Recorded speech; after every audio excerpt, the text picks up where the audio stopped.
এই মানুষটা নিজের চোখে দেখেছেন পুরো প্রথম বিশ্বযুদ্ধ। ভার্সাই চুক্তিতে স্বাক্ষর করেছিলেন একমাত্র ভারতীয় হিসেবে। কে তিনি? আর ইউরোপের বিশ্বযুদ্ধের জবনিকা পতনের মঞ্চে একজন ভারতীয় করছিলেনই বা কি? ভার্সাই চুক্তির কথা তো আমরা মোটামুটি সবাই পড়েছি। প্যারিসে হওয়া এই শান্তি চুক্তি শেষ করেছিল প্রথম বিশ্বযুদ্ধের হত্যালীলা। এই ছবিটা হলো সেই ভার্সাই চুক্তি স্বাক্ষর হওয়ার মুহূর্তের ছবি। জার্মানির জোহানেস বেল সই করছেন শান্তি চুক্তিপত্রে। সামনে দাঁড়িয়ে মিত্রশক্তির সদস্যরা। আর জায়গাটা হলো প্যারিস থেকে মাত্র 18 কিলোমিটার দূরে প্যালেস অফ ভার্সাইয়ের ভিতর বিখ্যাত দ্য হল অফ মিরর্সে।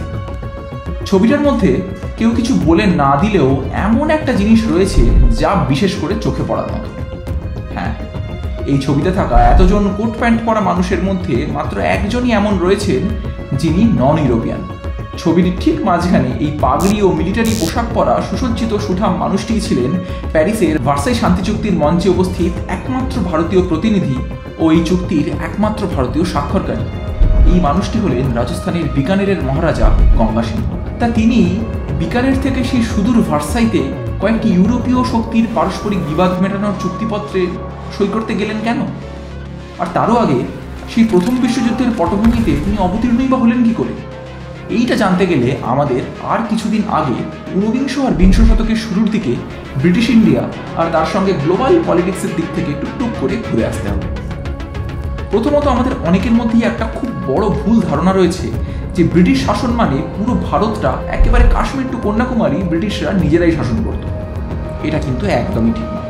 প্রায় 200 বছরের ব্রিটিশ শাসনে ভারতের প্রায় 40% জায়গায় শাসিত হতো স্বাধীন রাজাদের দ্বারা। তবে এই স্বাধীনতাটা ছিল ব্রিটিশদের দেওয়া বাৎসরিক কর ও রাজসভায় একজন কি একাধিক প্রতিনিধি রাখার শর্তের বিনিময়। তবে সে সময় অনেক রাজারাই মনে করতেন যে এইটুকুর বিনিময়ে স্বায়ত্তশাসন, নিজের সিংহাসনে নিজে বসার অধিকার, সেই বা কম কি? তো যাই হোক, সেই সময় ভারতের জনসংখ্যার প্রায় 23% মানুষই কিন্তু বাস করতেন এই সব প্রিন্সলি স্টেটগুলোতে। 1947 সালে স্বাধীনতার সময়ের হিসেবে পুরো ভারতে এরকম 565টি প্রিন্সলি স্টেটের অস্তিত্ব ছিল। এদের নিজস্ব শাসন ব্যবস্থা, মন্ত্রিসভা, আইন আদালত, এমনকি রীতিমতো সশস্ত্র আর্মিও ছিল।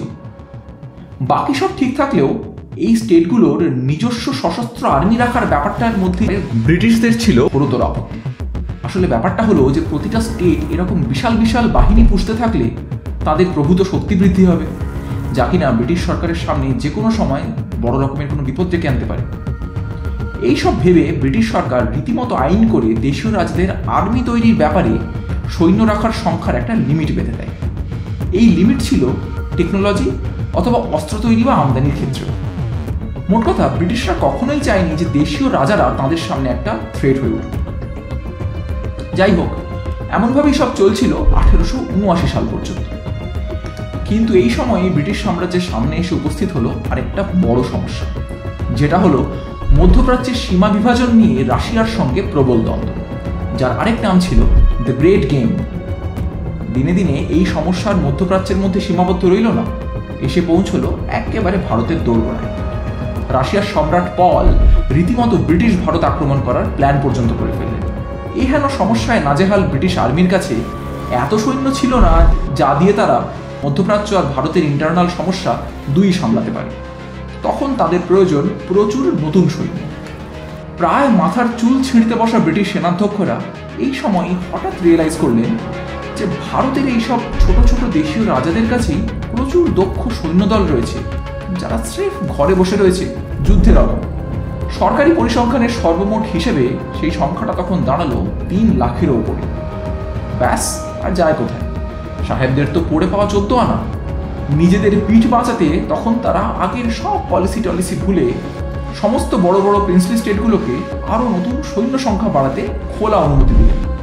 প্রয়োজনে একেবারে নতুন সৈন্যদল তৈরির পারমিট পর্যন্ত দিয়ে দিলেন। নিজেদের অজান্তেই ব্রিটিশরা সেই দিন নিজেদের সুরক্ষার একটা বড় পথ খুলে দিয়েছিল। এই বর্ধিত ও নতুন প্রভুভক্ত সৈন্যবাহিনী কিন্তু তাদের রক্ষাকর্তা হয়ে ঝাঁপিয়ে পড়েছিল অদূর ভবিষ্যতে হতে চলা দুটো বিশ্বযুদ্ধে। যাই হোক, ছাড়পত্র পেয়ে বড় বড় প্রিন্সলি স্টেটের মহারাজারা নতুন নতুন বাহিনী তৈরি করতে উঠে পড়ে লাগলেন। এবার যেখান থেকে শুরু করেছিলাম গল্পটা, সেইখানে ফিরে আসা যাক। তো এই নতুন ব্যবস্থা শুরু হতে বিকানেরের মহারাজা গঙ্গা সিংহ তাদের ট্র্যাডিশনাল রাজস্থানী মরুযোদ্ধাদের নিয়ে তৈরি করলেন দ্য বিকানের ক্যামেল কর্প। 500 উট সওয়ার সৈন্য নিয়ে শুরু হলো এই রেজিমেন্ট। তৈরির কিছুদিন পরেই ইম্পিরিয়াল আর্মির অন্তর্ভুক্ত হলো বিকানের ক্যামেল কর্প। আর তারপরে এই রেজিমেন্ট ব্রিটিশদের হয়ে লড়ে যায় একের পর এক যুদ্ধ। 1900 সালে চীনে বক্সার বিদ্রোহ দমন থেকে 1902 থেকে 4 সালে সোমালিয়ায় বিদ্রোহ দমন এবং তারপর প্রথম বিশ্বযুদ্ধ শুরু হলে মিশর ও আফ্রিকায় একাধিক যুদ্ধে অংশগ্রহণ করে এই বিকানের ক্যামেল কর্প। আর তাঁর আর্মির বিশ্বযুদ্ধে এত বড় অংশগ্রহণের জন্য মহারাজা গঙ্গা সিংহ স্থান পেলেন দি ইম্পিরিয়াল ওয়ার ক্যাবিনেটে, যেখান থেকে পরিচালনা হতো বিশ্বযুদ্ধের যাবতীয় প্ল্যান। এবং তারপর 1919 সালে প্রথম বিশ্বযুদ্ধ শেষ হলো যে চুক্তির মাধ্যমে, সেটা আমরা মোটামুটি সবাই জানি, তা হলো দি ভার্সাই পিস ট্রিটি। আর সেই ঐতিহাসিক ট্রিটিতে ইম্পিরিয়াল ওয়ার ক্যাবিনেটের মেম্বার ও একমাত্র ভারতীয় রিপ্রেজেন্টেটিভ হিসেবে উপস্থিত হওয়ার সুযোগ পেলেন গঙ্গা সিংহ। এবং এইভাবে ইতিহাসের পাতায় তিনি খোদিত হয়ে রইলেন প্রথম বিশ্বযুদ্ধের একমাত্র ভারতীয় প্রত্যক্ষদর্শী হিসেবে। পরবর্তীকালে ভারত স্বাধীন হলে গঙ্গা সিংহের এই Bikaner camel corp Jaisalmer camel ট্রুপসের সঙ্গে মার্জড হয়ে যায় এবং তারপর ইন্ডিয়ান আর্মির গ্রেনেডিয়ার্সের 13th ব্যাটালিয়নের অন্তর্ভুক্ত হয়। ইতিহাসের এরকম আরও অনেক না জানা কাহিনী শুনতে সাবস্ক্রাইব করুন করোনা ব্যান্ড।